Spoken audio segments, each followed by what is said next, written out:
Right now, sitting next to your sink, there is a product that for most of human history was considered more valuable than food. A product that governments taxed so heavily that organized crime built entire underground networks just to smuggle it. A product that was used, within living memory, as a weapon of racial propaganda so effective it helped justify the occupation of entire continents. You use it every morning without thinking about it. You have been told your whole life it makes you clean. Nobody told you what it actually made someone else. This is the real history of soap. And it reaches from ancient animal fat and wood ash all the way to a bar of soap that was used, within living memory, to justify the conquest of an entire continent. The same substance, the same simple chemistry. Two completely different weapons, one for dirt and one for something far more dangerous than dirt. The story starts not with a discovery, but with an accident. The oldest soap-like material ever found dates to around 2800 BC in the ancient city of Babylon, inscribed clay cylinders describing fat boiled with ashes. Not invented as a cleaning product. Not invented for the body at all. It was used to clean wool and cotton before weaving, because the fat and ash mixture helped loosen the natural oils and dirt from raw fibers before they could be processed in a cloth. The Egyptians had something similar. The Ebers Papyrus, a medical document from around 1500 BC, describes combining animal and vegetable oils with alkaline salts to treat skin diseases. Know what it says and what it doesn't say. It's medicine. It's textile processing. It is not personal hygiene in any form we'd recognize. But here's where the history delivers its first real gut punch. Because if soap wasn't being used for personal hygiene in ancient Babylon or ancient Egypt, you'd at least expect the civilization most famous for its bathing culture to have figured it out. The civilization that built 1,200 public bathhouses in a single city. That engineered aqueducts moving millions of gallons of clean water every single day. That made bathing a daily civic ritual and a social obligation. The Romans bathed constantly, and not one of them used soap on their bodies. Not because they didn't know it existed, they did. But to them, soap wasn't a hygiene product. It was a hair dye, a Gaul invention for giving barbarian warriors reddish hair before battle. The first named mention of soap in European writing comes from Pliny the Elder in 77 AD, and he calls it an invention of the Gauls, used to make hair shiny and tinted reddish. Something that German men use more than women. He is describing, with barely concealed Roman disdain, a barbarian grooming product. What the Romans actually used on their bodies tells you everything about how completely a civilization's understanding of cleanliness can be built on something that has nothing to do with soap. They covered themselves in olive oil, then scraped it off with a curved bronze tool called a strigil, carrying the dead skin and dirt away with the oil. This method was so effective that Roman slaves were employed full-time just to collect the scrapings from athletic strigils. Because the residue was believed to have medicinal properties and could be sold. No soap, no lather, a bronze blade and olive oil, applied to the most hygiene-obsessed culture in ancient history. And here's the false assumption built into almost every modern telling of this history. We assume that soap was always associated with cleanliness and health, and that ancient peoples who didn't use it were simply ignorant of what they were missing. The actual record suggests something far more interesting. Ancient peoples weren't failing to discover something obvious. They had completely different frameworks for what cleanliness even meant, and those frameworks worked for them. Until something happened that broke everything apart. Then Rome fell, and something happened to soap's trajectory that nobody anticipated. When the Western Roman Empire collapsed in 476 AD, it took its bathhouse infrastructure with it. The aqueducts fell into disrepair. The public baths closed or crumbled. And without the aqueducts providing clean water at scale, the bathing habits of an entire civilization changed almost overnight, because the infrastructure that made daily bathing possible no longer existed. This is the moment history usually describes as Europeans stopped washing. What it actually was a collapse of the engineering that made washing easy, combined with a theological shift that made certain forms of washing actively suspect. The early Christian church had complicated feelings about the body. Bathing for pleasure, the Roman bath as a social gathering place, a place of leisure and sensory enjoyment, started to feel theologically uncomfortable to certain church thinkers. Not because cleanliness itself was bad, but because the elaborate sensory pleasure of the Roman bath seemed like exactly the kind of bodily indulgence a Christian should be suspicious of. The result, across much of medieval Europe, was a strange middle period, not a complete rejection of cleanliness, but a shift in what cleanliness meant and how it was pursued. Public baths did exist in medieval Europe. They were called stews, and by the 12th and 13th centuries they were reasonably common in European cities. But they developed a reputation problem.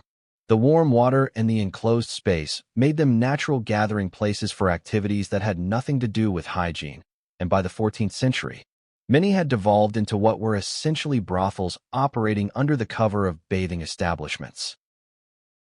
And then the Black Death arrived.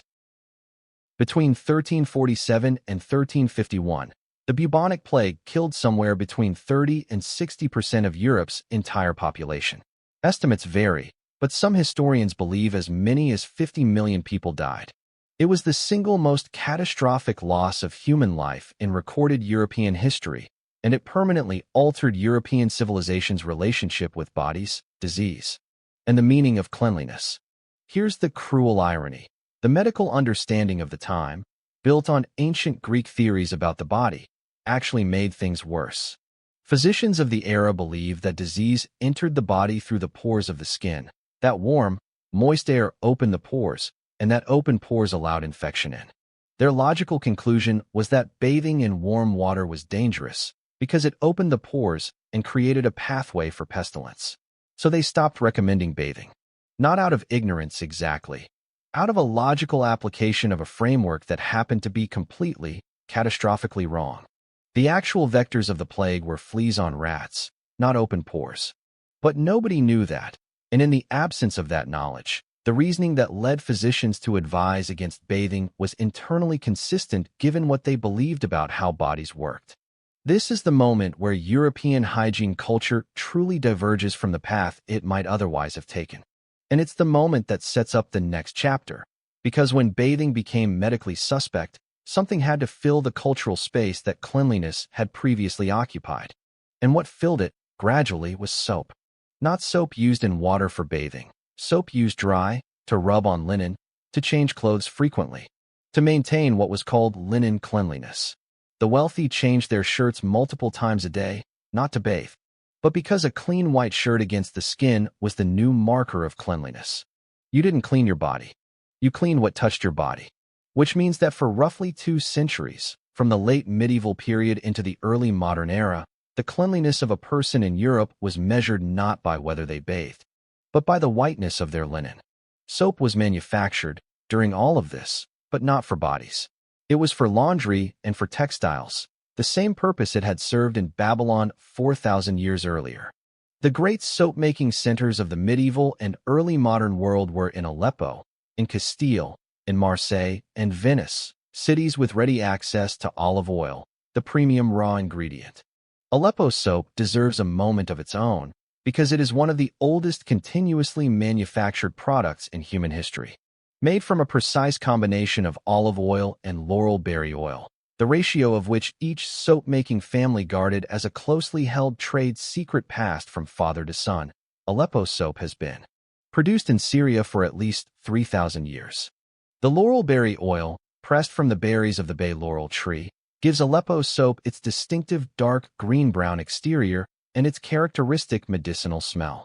When the Crusaders arrived in the Middle East in the 11th century, they encountered Aleppo soap and brought it back to Europe, where it was treated as an exotic luxury. Something remarkable from a more sophisticated world. The Crusaders carried back the memory of something they couldn't yet replicate at home. Castile soap, so named because it was produced in the Castile region of Spain, using the pure olive oil the Mediterranean climate made abundant, became the European answer to Aleppo. By the 13th century, it was being exported across the continent, and by the 16th century it had reached England, where it was considered the finest soap available. Shakespeare mentioned it. Elizabeth I reportedly used it. It was expensive, refined, and still, being used primarily for laundry and textile processing in most households, not for bathing. The chemistry of all of these soaps was identical at its core, a reaction between fat and an alkali, most commonly lye made from wood ash leached through water. What varied was the source of the fat, the quality of the alkali, and the additional ingredients each regional tradition brought to the process. Marseille soap added salt. Aleppo added laurel berry oil. Castile used pure olive oil. All of them worked. None of them were being used, by most people, the way we use soap today.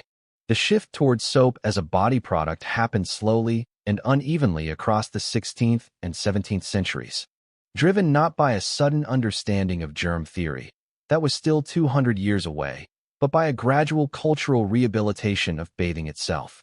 As the medical fear of open pores started to lose its grip, and as a growing merchant class began to associate personal cleanliness with social respectability in ways the medieval world had not. By the 17th century, a new industrial chemistry was beginning to emerge that would change everything about how soap could be made and at what scale. In 1791, a French chemist named Nicolas Leblanc patented a process for producing soda ash, a key alkali ingredient in soap making, from common table salt rather than from wood ash. Before Leblanc, the soap industry was fundamentally limited by the availability of wood ash, which required vast quantities of timber and couldn't be produced at industrial scale without destroying forests. Leblanc's process broke that constraint entirely. Suddenly, soda ash could be produced cheaply, consistently, and in virtually unlimited quantities from salt, one of the most abundant substances on Earth. This is the chemical hinge point of the entire modern soap industry. The Leblanc process didn't just make soap cheaper. It made soap manufacturable at a scale that had previously been physically impossible, and it set the stage for the explosion of mass-market soap brands that would follow within decades, bringing with them not just cleaner bodies, but an entirely new set of ideas about what soap was actually for. But there was a problem. Soap was taxed. In Britain, from 1712 onward, soap was subject to a heavy excise duty, a tax that made it a luxury item for most ordinary people. It was inspected, regulated, and closely monitored by government collectors who would visit soap-making facilities to count and stamp bars, check production volumes, and ensure the correct duty was paid. Soap boilers were required to keep their premises locked when not in production, and the penalties for tax evasion were severe. The tax on soap lasted, in Britain, until 1853. For nearly 140 years, an ordinary bar of soap was a taxed luxury, available to the wealthy, too expensive for the poor, and subject to the same kind of criminal underground that tea and sugar had generated in their eras of heavy taxation. When the tax was finally repealed, soap consumption in Britain roughly doubled within a decade. Not because people suddenly became dirtier, because soap was suddenly affordable. And this is where the story takes its darkest turn, because the same decade that saw soap taxes repealed also saw the beginning of something else entirely. The industrialization of soap production, the rise of the first true mass-market soap brands, and the beginning of the most cynical advertising campaign in the history of consumer products. In 1807, a company began producing Pears Soap in Britain. By the mid-Victorian era, it had become one of the country's most recognizable brands, built on a simple, pleasant product and an increasingly aggressive advertising campaign. The campaign's centerpiece was the concept of cleanliness is next to godliness, a phrase that, while not actually from the Bible, was presented as essentially biblical wisdom, and was deployed to sell not just soap, but a set of moral and social values that cleanliness was supposed to embody. What happened next is where the history of soap becomes genuinely uncomfortable to sit with. As Britain expanded its colonial empire through the 19th century into Africa, India, Asia, and the Pacific, the Pears Soap advertising machine found a new and extraordinarily powerful angle. The same advertisements that sold soap to the British working class also began appearing with a different message about the people in the colonies Britain was simultaneously occupying. One Pears advertisement from the 1890s is direct enough that it barely needs analysis. It shows a British naval officer washing his hands with Pears soap, with a colonial beach scene in the background, and reads, "The first step towards lightening the white man's burden is through teaching the virtues of cleanliness. Pears soap is a potent factor in brightening the dark corners of the earth as civilization advances." Another advertisement showed an African child being bathed with Pears soap, and in the after panel, the child's skin appears lighter. These were not fringe advertisements. They ran in major publications, reached mass audiences, and functioned as a kind of ideological wallpaper across British society. The argument they made, quietly but persistently, was that cleanliness and civilization were the same thing, and that the British had both, and the people they were colonizing had neither. Soap wasn't just being sold. It was being weaponized as a justification for empire. This is what historians of the period call commodity racism, the use of everyday consumer products and their advertising to reinforce racial hierarchies and make the logic of colonial conquest feel natural, inevitable, and even generous. Britain wasn't stealing resources, occupying lands, and suppressing populations. It was bringing soap. It was bringing civilization. The bar of soap was simultaneously extracting palm oil from colonized West Africa as a raw ingredient, and using the finished product as propaganda for the system of extraction. The man most associated with this campaign, Thomas Barrett, the marketing genius behind Pears advertising in this era, was reportedly the first person in history to spend £100,000 on a single advertising campaign. He bought a painting by the artist John Everett Millais, a sentimental Victorian image of a child blowing soap bubbles, and turned it into an advertisement. He secured endorsements from the most famous celebrities of the age. And he built a brand whose legacy, the idea that soap equals civilization, that cleanliness is a moral and not just a physical category, that some people are inherently cleaner than others, outlasted the empire it served. The same company that made Pears Soap, through a series of mergers and acquisitions, eventually became part of Unilever, one of the largest consumer goods companies in the world, still selling Pears Soap today.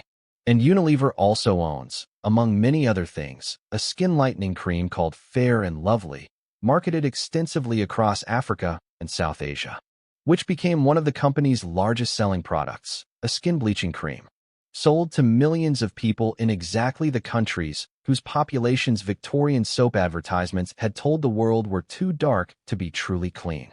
The product launched in 1975. By the early 2000s, it was generating over $200 million in annual revenue. Its advertising, across decades of campaigns in India, Bangladesh, Pakistan, and across sub-Saharan Africa, operated on a simple and consistent message. Lighter skin means better job prospects, more marriage proposals, greater social success, more respect. The ads showed before and after transformations. They showed women with darker skin being overlooked and the same women with lighter skin being chosen. The connection to the Victorian soap advertisements is not subtle. The underlying argument is identical, that darkness is a problem to be solved, that lightness is an achievement to be purchased, that your worth as a person is legible in the color of your skin and improvable through the right consumer product. What changed between the 1890s Pears advertisement and the 2000s Fair and Lovely campaign is the geography of who was selling the idea and who was being sold it.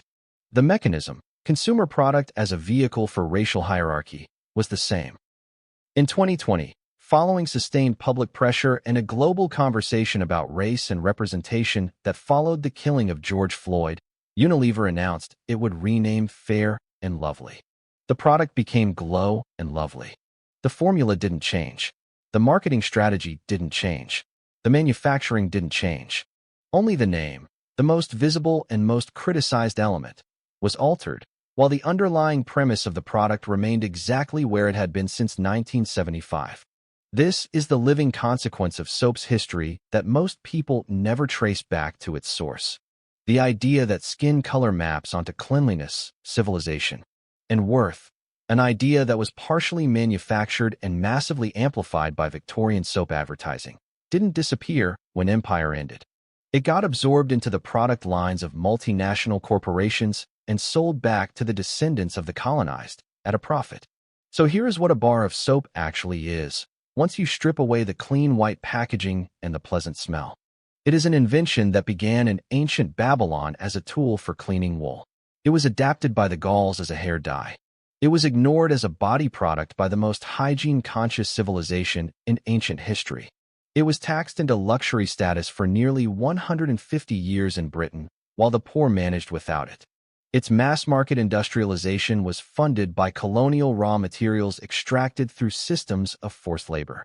And its advertising, at the height of its commercial power, was used as one of the most effective pieces of ideological propaganda in the history of empire. The idea that cleanliness was civilization and civilization was white, and therefore soap was proof of racial superiority.